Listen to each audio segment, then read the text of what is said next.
Hello from Wirran Alhiri outside Jos in Nigeria. It's Kent and Ruth Hodge this morning speaking to you. Our topic today is basically about community and about local community, about how communities can work together to fulfill the kingdom of God vision that Jesus spread. Yep. So we're in lockdown here on our site. It's about 30 acres, and we have about 400 people in lockdown with us, not just on this site, but on another crisis children's care home in another part of the country. So we have hundreds here with us at Wirran Alhiri, and you might hear some of the noise going on in the background while we're speaking. There's different projects on, farming projects, digging a fish pond into the ground, building.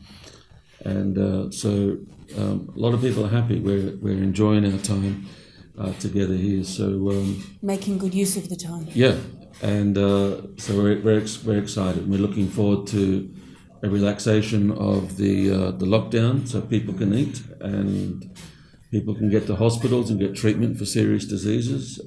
It's really brought a lot of suffering to people on a global basis, really. Yeah. So. In Nigeria, we've had something under 200 deaths due to coronavirus, but a lot more people than that have been suffering the consequences of lockdown. Because of extreme poverty in this nation and many other nations as well, most people depend on, or a large number of people depend on day wages. And with lockdown, they can't earn money. They can't eat. They can't pay hospital fees. They can't buy drugs to treat malaria or typhoid or any of the endemic diseases we have here. Yeah, we had one person that we know is close to us that had a problem, and a young person was taken to several hospitals and even a main state hospital, and there were no doctors there, and so eventually came to here. We've had and that person actually died, but because he got here too late. Yeah, but he got here too late, and we've had other people that were supposed to have operations in well-known hospitals, and yet they were closed, and so they were brought here to our hospital, and we still have surgery going on. Yeah, you're still treating people here. Yeah, and they were operated on here. So there's so many complications because people can't get transport to work. Doctors and nurses can't get to work. Yeah, there's different things going on. Well, today we're really excited about. It's an opportunity for us to study more and to learn and to read and so we just want to share some of those things as we talk together. Ezekiel's really been fascinating you lately. Yeah, and reading Ezekiel in the context of the wider biblical story, especially to Israel, where their identity as a nation began in the Exodus, really, the Exodus from Egypt, or before that with Abraham and so on. But what founded them as a nation was that Exodus narrative, that event. It made them become a people. They were drawn together and formed bonds that were loose before that. And so a lot of their thinking stems from that Exodus event, and so a lot of understanding of Ezekiel does as well. Yes. But before we get to that, just want to say that really what we're discussing too is founded in what we've experienced here over many years. Ruth and I have been working in Nigeria for more than 30 years. 34 years. Since 1986. Yeah. And and up in northern Nigeria here with our team, we started a new ministry, Christian Faith Ministries, here in 2007 in January. And then in 2009 at Christmas, we had an outbreak of violence which shocked us all around our Bible college. A lot of people died, and this went on for months, and it was community-led violence, but mainly between youth, Christian youth and Muslim youth. And this really began us to question about why some of these things happen on a more holistic level. Yes. And but after that, we had a lot of other violent outbreaks. We had Boko Haram rise up, a terrorist organization, in which, and we were locked down in Jos for about 3 years, and we couldn't drive to church. We had to park, because of suicide bombings. You had to park away from the church and walk. Attacks on markets, attacks on schools. Yeah, churches bombed, mosque as well, suicide bombings. A lot of people were killed on for a long time. 3 years. And that lockdown was a bit different to this because we didn't have peace. That lockdown was very, very Suspicion dangerous. And people were killed, and this one at least it's peaceful, and it's quite nice in contrast. Yeah. For us, anyways, it's not for many others. That like a friend of mine said, this current lockdown is like telling a man riding a bicycle, riding into a storm, to roll up his windows. Go home, be safe. There's no food at home, and many of us live in very crowded conditions. Yes. And we're particularly not really urban real homes, really. The rural poor, the conflict hasn't affected them that much. Do you mean the COVID crisis? The COVID crisis, the lockdown. No, not as much, and they're still able to farm in the rural regions. They are. But over the years, through all of this violence, we've been, and not only the Boko Haram violence, the community violence, but also with the conflict between farmers and cattle herders. The local farmers, often called Christian farmers, and the Muslim semi-nomadic Fulani cattle herders, and this has brought a lot of killings and a lot of displacement of people. Yes. Possibly even as much as the Boko Haram over several years. And this has also been all around our areas. Yes, and at the same time. Where we've built our site here, this 30 acres, is right between the Fulani cattle and a Christian farming community. We're right in the middle. Yes. Of the, and this was one of the epicenters of that conflict when we bought this land. And so we've had to work through a lot of peace building and restoration in those areas. And it's really made us study the teachings of Jesus and where the teachings of Jesus come from, because Jesus' teachings in the Gospels are all built out of the community foundation that's found beginning really in the Exodus story. And they had a lot of similar situations in Jesus' times between you've got the Samaritan and the Jews, the conflict between them and their refusal to make relationships, to build bridges.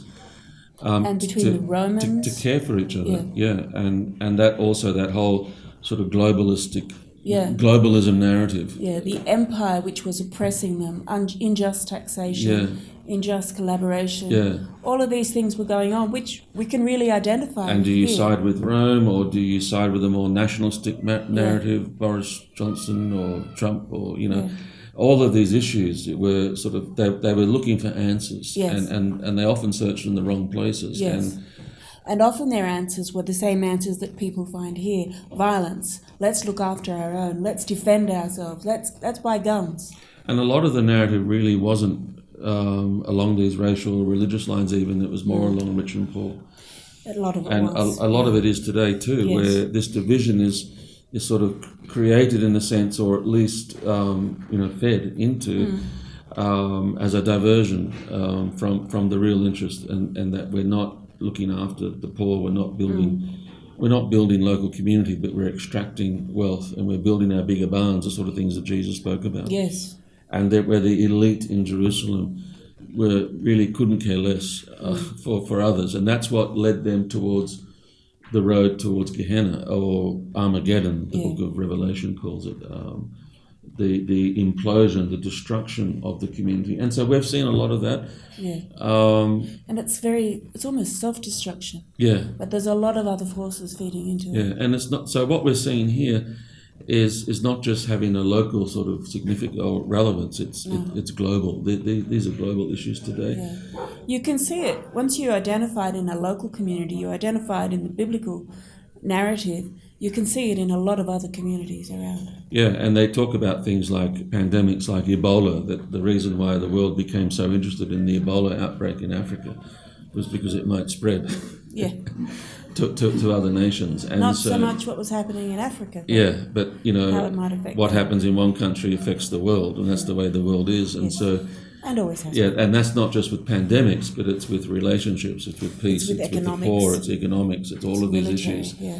You can't just build a wall and shut it out like some people are trying to do today in different parts of the Doesn't world. go very well. Oh, let's stop this, this Immigration, refugee yeah. crisis. Well, you can't. We have to work together to rebuild our communities and our countries. Because nobody wants to leave home. People really. love their home. Yeah. And so, so don't blame the refugees. Everyone wouldn't leave their country in a pink fit, so to speak, if their country's in good working order. Yeah. Unless it really is necessary. So what are some of the things that we've seen here destroy our communities and bring about this unrest? Well, I think we've realised that one of the underlying causes is a decrease in fertility of the land. Yeah. The land used to be able to provide for cattle herders and farmers, and they used to coexist. The cattle herders would bring in their cattle when crops finished, fertilize the land. Cattle would fertilize the land, clear up the rubbish, but maintain cover on the soil. But unfortunately, once the government or companies began to subsidize chemical fertilizers, and so the farmers felt that they didn't need the cattle there anymore, and the relationships between the farmers and the herders broke down. But unfortunately, what's happened with the chemical inorganic fertilizers, the NPKs, the superphosphates, although in the short term they gave increased yields, in the long term what's happened is that the soil got harder, harder and harder and harder, because they also used a lot of weedicides, pesticides, and between them that killed off dung beetles, it killed off the fertility of the soil, the organic base of the soil, the fungi and the bacteria and all of the life of the soil, the microbial life of the soil. The ecosystem. That was the foundation for the grasslands and for the crops. It's just gone, and the soil is hard, and every time it rains, the topsoil washes off. And the water washes off as well. So it's not drought resistant. It's not drought resistant. It doesn't soak into the soil because there's no dung beetles, there's hardly any organic material in the soil anymore. And we've got really reduced fertility of the soil. So less crops, more antagonism between the Fulani and the farmers, the herders and the farmers. And even a lot of farmers around here, they burn the grass. And they crop, like the corn stalks and things like that at the end of rainy season, when dry season comes, and so there's nothing for the cows to eat. And that depletes their relationships, and it also means there's no cover for the soil. Yeah, and so as soon as it rains, a lot of the topsoil washes away again, causes erosion. So basically, we've lost our holistic or agricultural methods that we used to have here. Yeah. That was not just the holism in agriculture, but also in relationships. Yes. And we've replaced that with a monoculture, what you call like where chemicals are the only solution, and we become dependent upon those. And the ecosystems of our soils, and if you like to say the ecosystems of our relationships, are broken down. And this really wasn't an issue to me, because earlier on when we were facing this violence and we're looking at how to get through it and how to survive and how to rebuild, we began to see things like, as you said, Jesus taught in the Gospels about building bridges, about pulling down our bigger barns and sharing with those in need, those wounded, and not just Christians, but anyone on the road to Jericho. Anyone on the road to Jericho. And also we could see the need to rebuild youth, because youth were, they had no hope. No one cared for them. No. And there was no education, no job opportunities.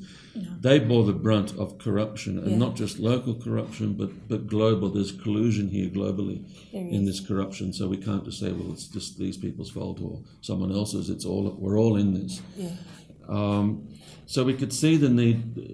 The real issue was that the youth had no hope, and they were the main drivers of violence, and also conscripted into Boko Haram and these. When people have no hope, others can come in with a narrative of we have the solutions, we have the answers, conscripting them into extreme groups and so on. So we had Boko Haram. This is and the Fulani problems are a part of that as well. Yes, because they have a lot of youth. And there are people that profit from crisis. Yeah. We can probably see this with the COVID crisis as well today. And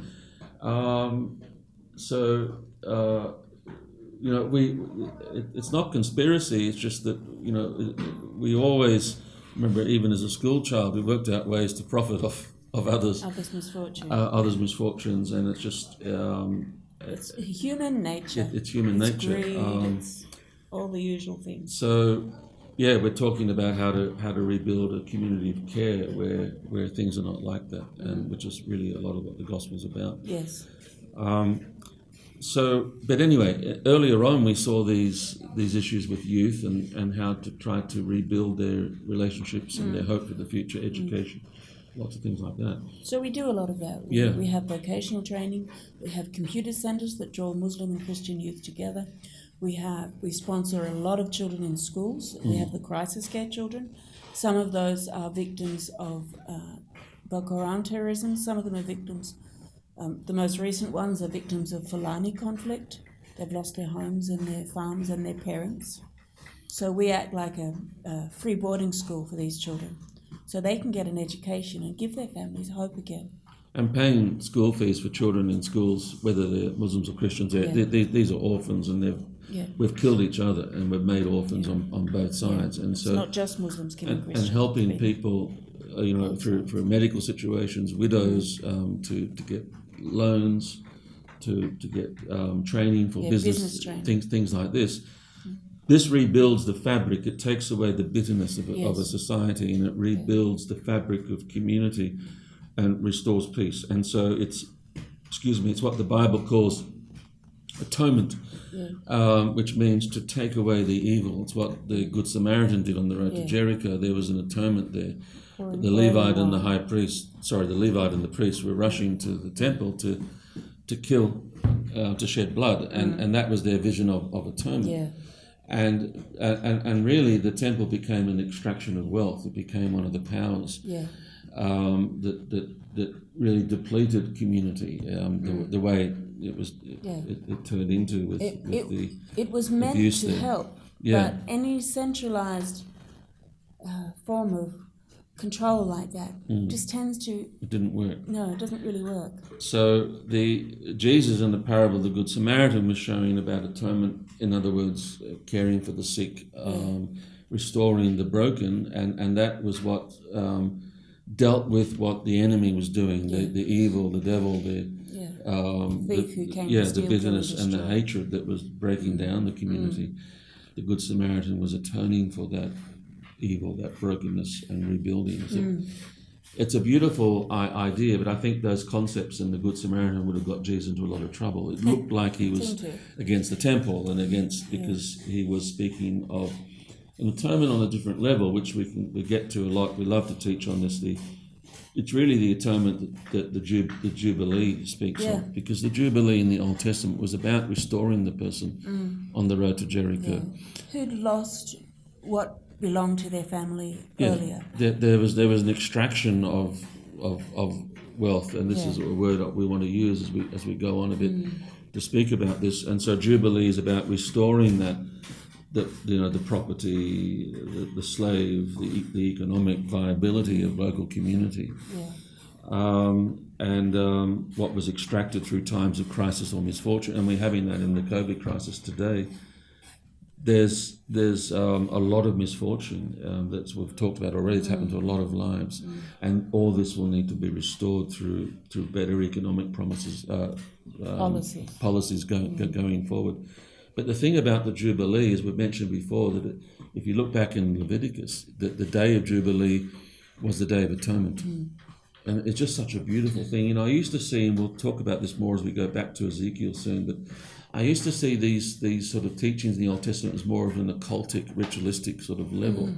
But I'm seeing them now, they're more of a social issues. These were all of the the festivals of Israel in the Old Testament were social issues, that you remembered, God said, the poor. Yes. That you were a slave in Egypt, and you were in poverty, and you were in captivity, and I freed you.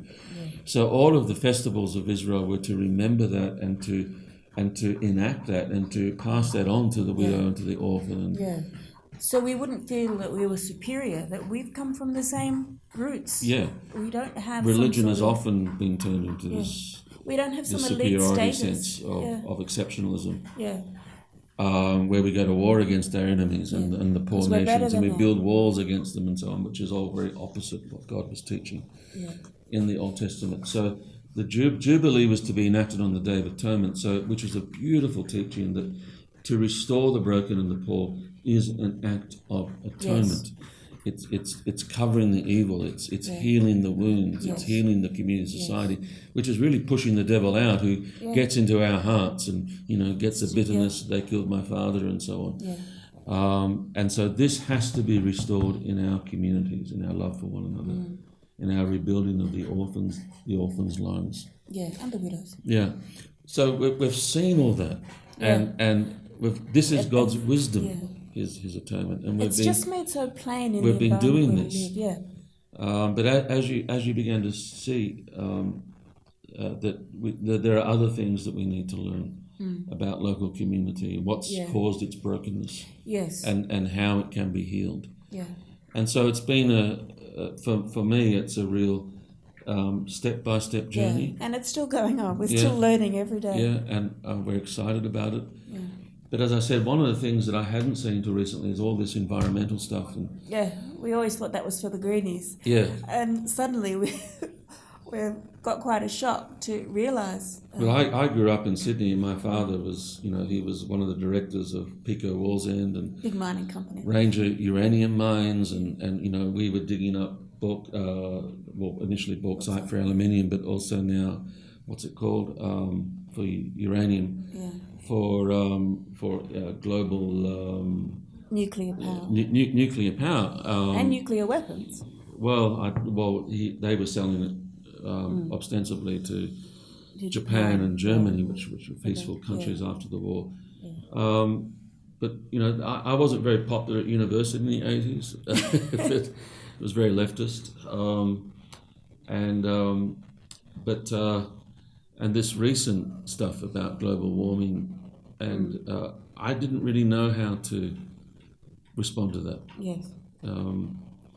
And a lot of I didn't really care either. I'm a city person, and we have other things in mind with. Well, I'm a country girl, so from a rural area, and so I was much more aware of depletion of resources and the plight of farmers, because the plight of farmers in Nigeria is not all that different from the plight of farmers in my area of the Riverina of Australia, New South Wales, and the high rate of farmer suicides, the desperate plight of farmers. And we had a friend who's been talking to us for some years, a good friend in Australia, in the rural areas, been talking to us about farming God's way. Well, to be honest, I wasn't sure what he was on at first. But you thought it was really weird. Because, this is miles away. Thank you, it all sounds very nice, but it wasn't what I was thinking. And I didn't know how to assess it. No. But we've been learning about it.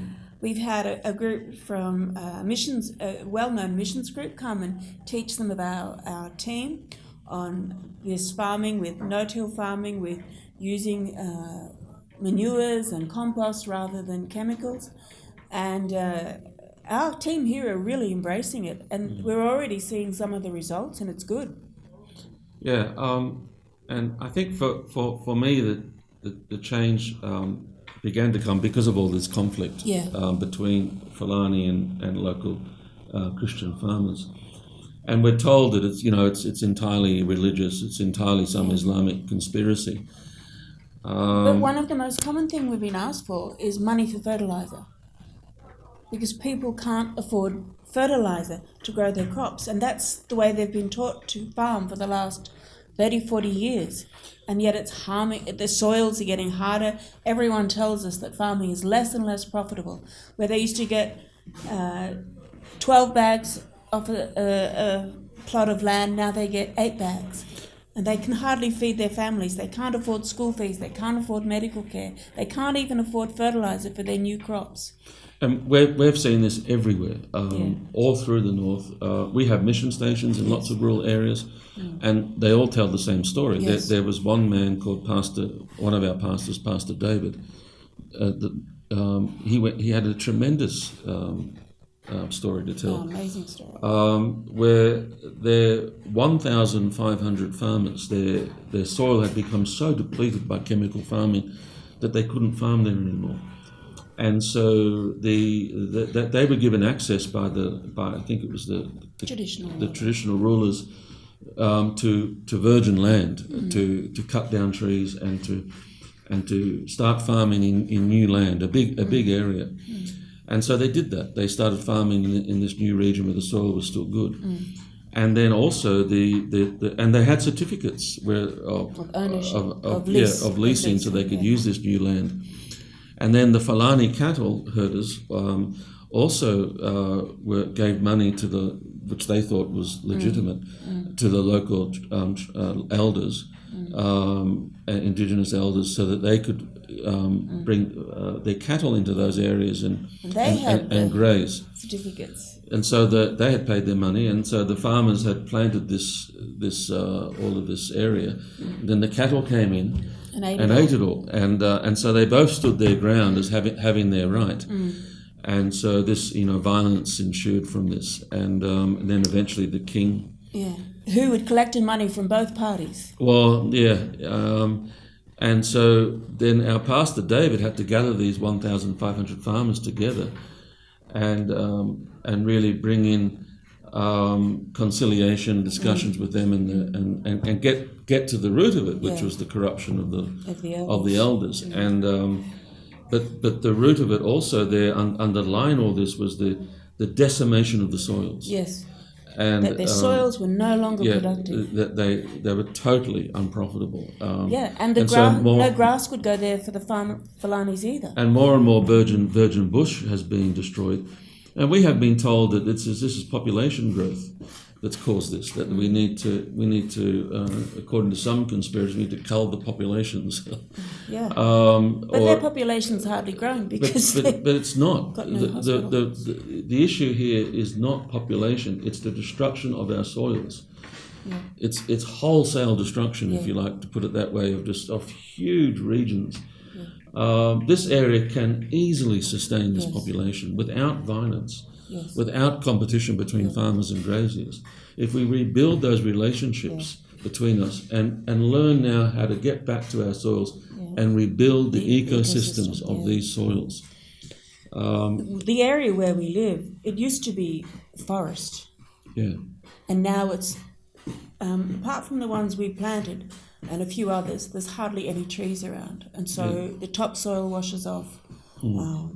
So many things happen like that. Yeah, you were saying this area used to be forested, and it wasn't until recently. And this is one of the things that struck me. The book of Romans, in chapter 8, it says that the creation groans. And so waiting to be set free from its bondage to corruption. And this used to, start to affect me. I guess over the years, when you're going through a lot of violence here, you sense this groaning, this groaning for the healing of community and relationships. The sort of, I think, again, the sort of groaning that Jesus would have been experiencing, where in the Gospels he wept and said, "If only you knew the ways of peace." Yeah. And there was, a real groaning within him for what could be in these relationships and in the kind of communities. But also for the natural world. I used to go out here in our land and just look out and just see miles of plains, of dry plains, of soils that have been destroyed in areas that used to be forested, and the wildlife's gone. Yeah. There's almost no wildlife now. And this place was enriched with wildlife, all sorts of wildlife. And it used to even be that locally we'd see occasional monkeys. But you don't get any. This place Nothing. was elephanted. Yeah, It just was. Leopards. Leopards. The symbol of the local villages. You see the local villagers wearing leopard skin as their tradition. Yeah, but now it's synthetic stuff. And they had a holistic, what do you call it, sustainable way of farming that didn't destroy these things. Yeah. And we have all sorts of insects that are so vital to the ecosystem. Like dung beetles. Yeah, dung beetles that break down the manure of cows and put it down into the soil, breaking up the soil for water, as you're saying, and we've hardly got any of them here and now. bringing the fertilizer of the manure right into the soil. But no, we don't have those, and insects like bees and moths and all sorts of other insects that pollinate, and also the what we call weeds today, and all sorts of other bushes, shrubberies, that have a way of bringing nitrogen back into the soils, and all of this has been destroyed. And so again, there's a monoculture of fertilization, through chemicals. And in other words, this is what as I said before, we might talk about this a bit more. There's this extraction. There's an extraction of wealth from the local community. And this is why we have these problems globally. Local community is broken down by an extraction from external powers, economic powers or others. And here, life has been extracted from the soils. And there's building up in the place of these insects and shrubberies and so on, a monoculture that cannot sustain. And what again has now been extracted is our relationships. So all the things that are good for local community have been extracted out through geopolitics and stories of ethnic conflict and religious conflict, and these sorts of narratives are extracting the relationships and the things that used to work in our communities and sustain us. And I began to look out upon these fields in dry season and see the destruction of the plains. There's no animal life, none of this shrubbery, the insects, all of this gone, the life, the ecosystem, soils. And I grieved. Just you can feel the groaning of what has been destroyed here, and it has to be rebuilt. So we've been looking at ways to rebuild. It's not easy to rebuild, because when something's been so destroyed, everything you do doesn't work. Because there's nothing to keep the life. So there's such a culture of death. Yeah, it's a slow process. You're banging your head on the wall, so it takes a lot of investment in energy, in hope, and in everything to bring it back to life. Yes. But it has to be done. And we're trying. We're working on it, and it's working bit by bit. And so we want to understand. So we say, well, what's this got to do with the gospel or missions? Yeah. Well, it's got a lot to do with it, and this is what we want to talk about now as we go back to Ezekiel. Yeah. And so we've really seen so much reflection of Ezekiel in the New Testament.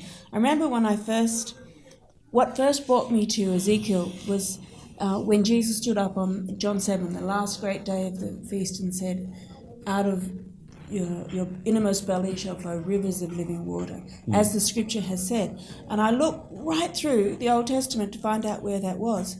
And the only place we could find it was in the last few chapters of Ezekiel, where it talks about a river coming out from the Ezekiel altar. 47. Yeah. Go on. So that's what really brought me to Ezekiel. Well, a river coming out from the temple, and going out into the nations and restoring, bringing life wherever it flowed. And that's it's not just spiritual life. No. Jesus is saying that's what the Spirit does. It brings life. And from Ezekiel, you've got to find out where the Ezekiel says it. And he's talking about trees growing. Well, it's Garden of Eden imagery he's using. Is. So it's creational imagery, which is life in the whole full sense of the original creation, the animal life, the natural life, the relationship life, love, where we don't destroy things for the sense of self, fulfillment or whatever, selfishness, but rather we're loving, restoring. And there's so many reflections of Ezekiel in the Gospels. All of those, the funny whirring wheels and the creatures in the beginning of Ezekiel at 1 and 2 and 10, about, that the God chariot coming down. Well, I realized that every time you hear about thunder coming from heaven and the voice of God and the dove, all of that imagery is taken straight from Ezekiel. It's reflected in a lot of places, but it's very strong in Ezekiel about the voice of God, the presence of God. So the presence of God not being in the temple, the temple where the Solomon's temple or Herod's temple, but being by the river, being on the mount where Jesus was teaching. All of these different places, the presence of God was where God's people were. And so many other images coming from Ezekiel, reflecting both back into further into the law, the Torah, the first 5 books, and then further into the Gospels, further into the church. Well, the temple then is the creation. It's humanity. It's God dwelling with His people. It's not just a building. So it's not Jerusalem as in the sense of this city that David conquered. It's not these Old Testament sort of rigorous things that they were seen, but these Jerusalem in the Old Testament was an image of something else, something better. Well, Jesus said, this is my body is the temple, and then we have through Paul's epistles that the church is God's temple. And it's unfortunate today that we still get locked down to these geopolitical ideas about the temple or Jerusalem, in the way that they did when Jesus came. It was this geopolitical struggle. Which was really a centralization of control, wasn't it? And to define their relationships. And we still have that today. And it's very wrong and it's very sad because this is breaking down the reconciliation and the love and, the restoration that the gospel is supposed to bring into our lives. And it's not allowing the Spirit to flow out and bring life wherever it flows.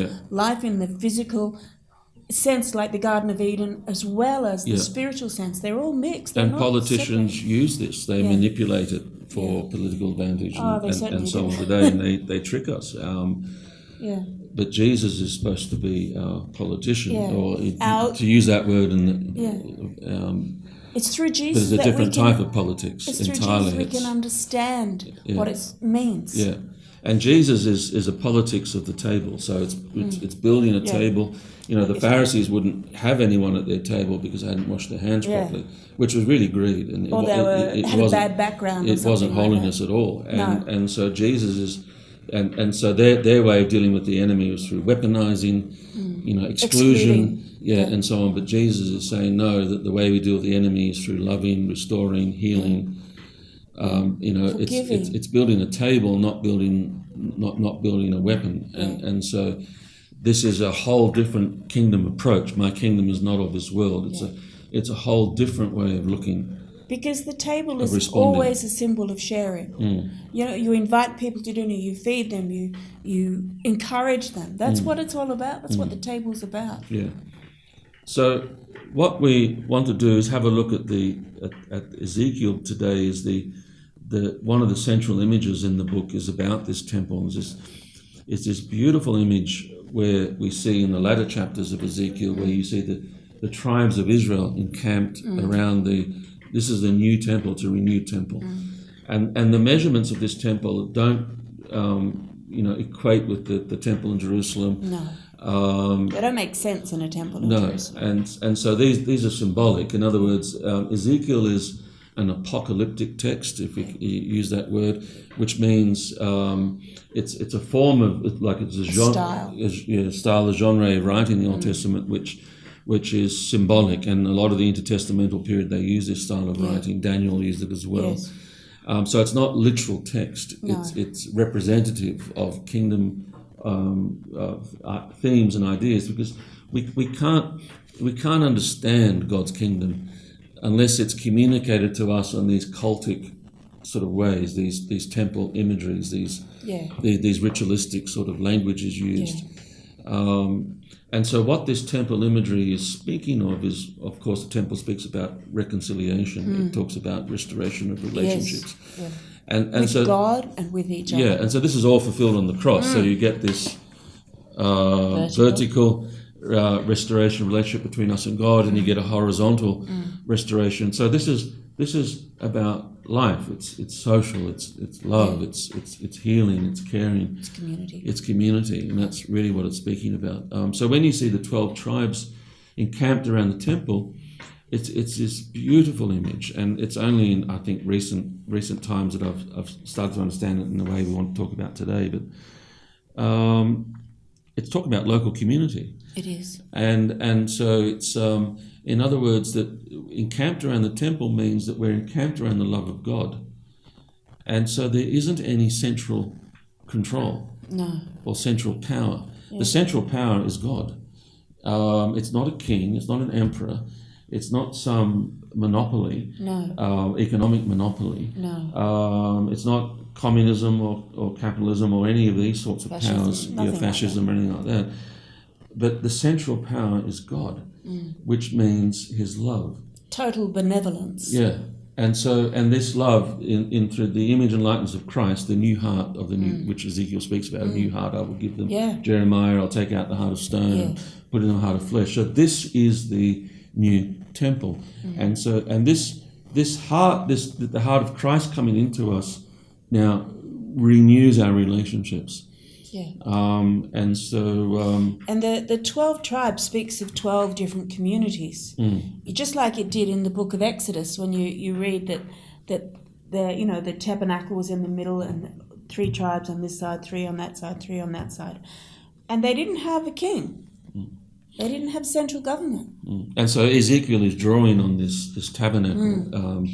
That when Israel came out of Egypt. So again, this is what we started off earlier on in this discussion, that we're getting back to this Exodus narrative, which is the fundamental sort of building block, pinnacle narrative. When we talked about the gospel, or Ezekiel speaking about the gospel, the coming of Christ, deliverance, it was Ezekiel speaking about a return from captivity in Babylon. He was. And so for Israel, this is their return to life. Resurrection imagery was used there. The graves of Babylon being opened and them being restored to life. Yeah. And it's very much an Exodus story. That's been repeated. And so this is the way Israel would have understood it. Certainly they would have. So when Ezekiel's using this imagery, the 12 tribes encamped around a new temple, which is messianic. It's a Christ. It's not geopolitical. No. And this is where I think it breaks down for many of us today, where Exodus narrative doesn't really work in a sense because it's geopolitical. It's the overthrowing of Egypt, of the Gentile nation. Yeah. And we want a war. Yeah. To make it happen. But when Christ came, he said, "Well, it's not really like that." No. It's. He said, "If my kingdom were of this world." Yeah. It's a reconciliation with our enemy. Yes. So the enemy is in our hearts, in our sort of the way exceptionalism, our enmity, and it's our geopolitics and our not restoring the poor or the person on the other side of the wall. Yeah, that we think we're the ones that are better, so we're deserving. So Ezekiel also is readjusting this Exodus narrative in a sense, and Jesus very much did in his teachings. He did. Where, yes, it is an exodus from the powers, but the powers are something that's within our within our own hearts. In our own selfish... The way we don't care hearts for one another. Yes. Our racisms, our suburban life, our rejection of the poor and pushing others out, and our nationalisms, really. And the whole point of the Exodus... The world will have to break down if we live that way. Yeah, the whole point of the Exodus is you should remember that you were those ones that you despise. That's exactly who you are, and we forget. Yeah, so this adjustment of the narrative of Exodus wasn't really new. No. All the prophets did this. Every single prophet. And this is why the prophets were killed, because it didn't fit the national narrative, that it was seen as treason. Yeah. But this was, as you said, it was built into the Exodus text, where God says, hang on a sec, Yeah. Don't you remember where you've come from? Yeah, you got to treat others the way I've treated you, and don't be this tribalistic, sort of selfish people. And we see as we go through Israel's history that these 12 tribes who were supposed to be supporting each other and working together for the common good instead began to compete and to want the supremacy themselves. They all wanted to be the big one.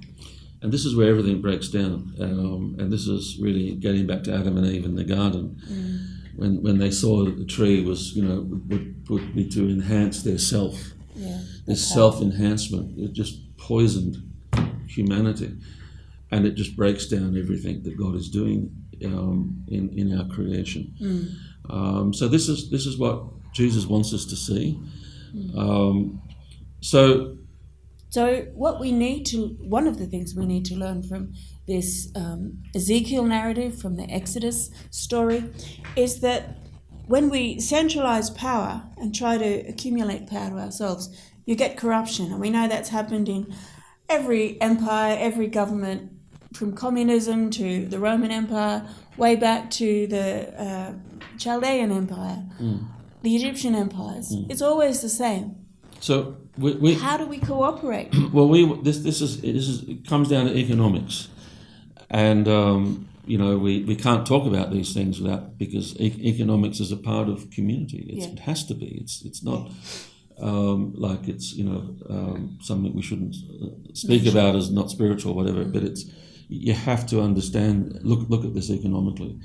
But I think that understanding this, going back to the wilderness story of Israel's tribes camped around the tabernacle, it's just this beautiful image of how God meant the nations to be. Yes.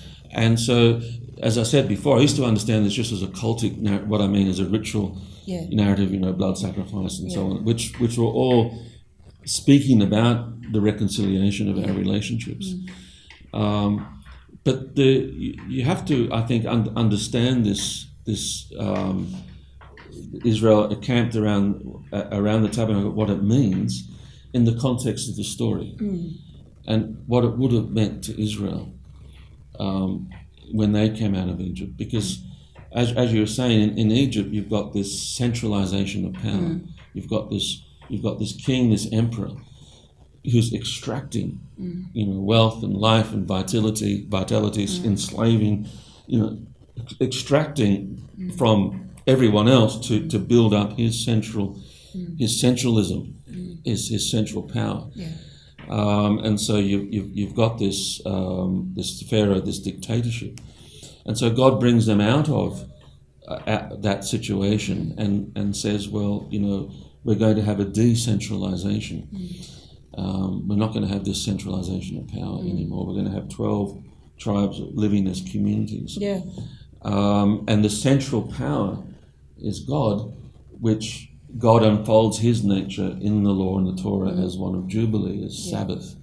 And Sabbath that's his government. That's his power, restoring the orphan, the widow, giving rest to the powerless, to the economic, the factors, to labour. So restoring the relationship between capital and labour, if you like, not an extraction, but a community where we are one humanity, all made in the image of God. That we don't have this strata. No, where everyone has dignity, everyone has the ability to earn and feed their families and form families, which don't belong to someone else, but belong to each other. Yeah. So the central power in this tabernacle and the communities around is one of Jubilee and Sabbath. Which means forgiveness, generosity, and kindness. And so these 12 tribes, not one of them dominated over another. No. They had their local democracy, if you like. And when I say democracy, I mean, all of us as a kingdom of priests, all being made in the image of God.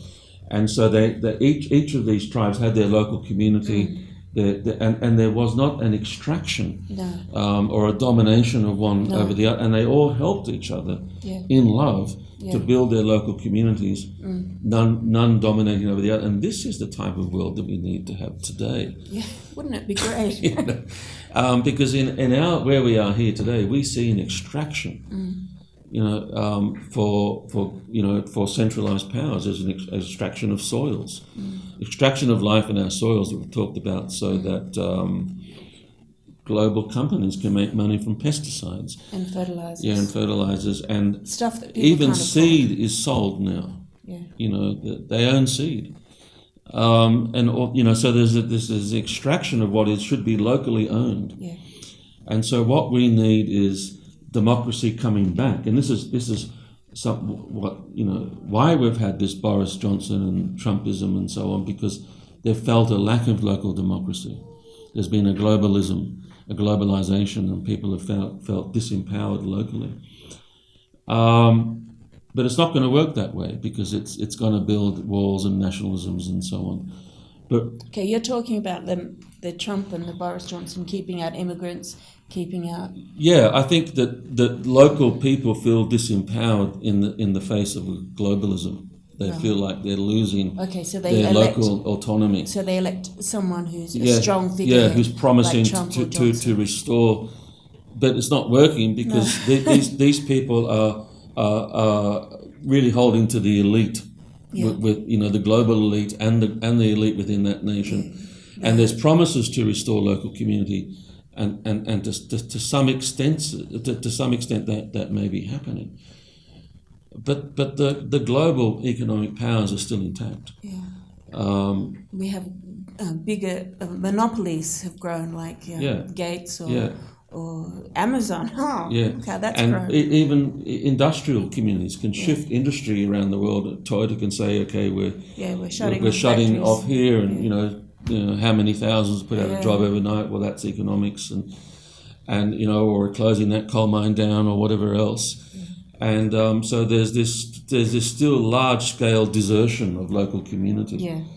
And so we think, well, does local community really have any say, any autonomy? It's precious little. It's not like the 12 tribes around the tabernacle. No. You can forget that sort of vision in today's world. We're all dependent on goods coming in from imports, and we have very little sustainable industry, sustainable manufacturing locally. No real local sustainable economics. No. We're dependent on others. Yeah. And you don't have these global powers come into local community and say, okay, how can we help restore your local sort of sustainability? Yeah. For the last 30, 40 years, everything's been about how the market economy is going to make everything work. But all that's happened with the market economy is the rich have got richer and the poor have got poorer. Yeah. And it's come to extreme levels. And they're not really interested in rebuilding sustainable local community that is not dependent on the global economy or economic powers. This has reached almost everywhere. So, we're thinking about and this is what's happened to the community where we are. Yes. There's an extraction of democracy, of local determinism, industry, local industry, financial power that's sort of local and helping local people. And all of these have now been put into the hands of larger powers that are centralized. And so the local people they don't have health, they don't have education, everything's been taken. Yeah. And they don't have any say. And no one wants them to have say. There's no hope of restoration to local. So what's the solution? Well, I think that in terms of economics, I think one of the solutions where and we have this left-wing solution where the government has to help to redistribute wealth. It's a big government now to tax everyone, and there has to be tax. Yes, these global economic powers don't pay tax. Hardly any. And this is why there are so many millions that don't have, and for Facebook to be advertising in Nigeria and extracting that income from those Nigerians that pay that, and not paying tax back into the Nigerian economy. It's just theft. It's robbery. It is. And all these companies are doing it today. Yeah. But the thing is, the government is allowing this to happen. Yeah. There isn't the backbone. The government are in bed with these corporations. You know, the pharmaceutical corporations as well. That is the wealthiest industry in the world, and it pays more in lobbying government in America than any other industry does. Yeah. And we talk about Russia, influencing an election, God forbid. Well, hang on a sec, It's these lobbying industries that influence these elections. They determine them. They pay these politicians huge amounts of money to make sure they don't get taxed. And to make policies that are good for them. And it's totally wrong. You cannot have Ezekiel's vision or God's vision of this de-pharaohing of life. So centralised power is not going to be the solution. Well, what government has to be doing is making sure that these companies, and this is ultimately, it's not a redistribution of wealth. Ultimately, it's to make sure that wealth isn't stolen from these communities in the first place. The original redistribution of wealth is the redistribution of the wealth of our soils, of our relationships, of our resources to these monopolies, to the rich. That's the original redistribution, and that's got to be stopped. So that if these global powers are buying local raw materials or food, our agricultural products or our labour, they must pay fair price for these things. Because, oil and gas and all these things are taken, resources from Congo and all of these African nations are taken out of this place at next to nothing. Yes. They're not paying the proper prices for it. And even the people who do the extraction, the work of it, they get a pittance. Yes, and the money, the profit from this is poured into safe havens. Yeah. Tax havens. Billions, trillions of dollars that are put into these bigger barns that Jesus talked about, extracted out. And this is wrong. So global governments have to say to these companies, to these monopolies, not to become big government and redistributing wealth, but saying their role is to regulate and say fair prices must be paid. So money is coming back into local community and rebuilding local infrastructure, local sustainability, rebuilding local agriculture, local schools, local environment. Local hospitals. Look, if we rebuilding our soils, what do you call it, brings carbon dioxide out of the sequesters carbon dioxide. Rebuilding local soils is the number one way to address the carbon dioxide imbalance in the atmosphere. But you see, the thing is, the reason why it's not propagated in the media and so on is because there's no money in it. No, nobody. You don't have to buy anything to do it. No, you just have to help people, help all of these 12 tribes rehabilitate their ecosystems. There's nothing to sell in this. No. There's no billions and trillions to make. You don't have to buy fertilizer. You just collect the animal manure and plant crops in that. Yeah. So this is what we need, and so I think we need to finish here. Our tape is finishing. So God bless you. I think we need to close, but we look forward to speaking about these things more in the future. Is that okay? Yeah, and outlining Exodus and the Ezekiel narrative, how that gives us direction in rebuilding local community. Are you still hearing us? Okay, thank you. Bless you.